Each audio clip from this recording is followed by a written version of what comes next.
This lesson will teach you all about how to use hyperbole. The definition of hyperbole is a purposeful exaggeration or an overstatement. It comes from the Greek and it literally means to overshoot.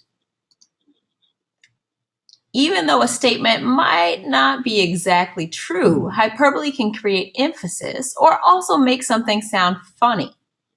That's why authors use it in poetry and prose. Here's an example of hyperbole used in a poem called As I Walked One Evening by W.H. Auden. I'll love you, dear, I'll love you, till China and Africa meet, and the river jumps over the mountain, and the salmon sing in the street. I'll love you till the ocean is folded and hung up to dry.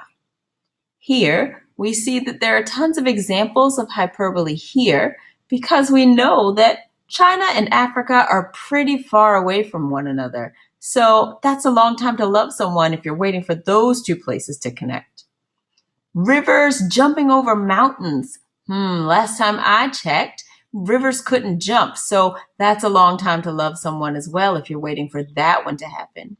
Salmon sing in the street. That one, is also a long time because salmon live in the water. So that at the time they're singing in the street, I don't know. Wait, can salmon even sing? That makes the time even longer.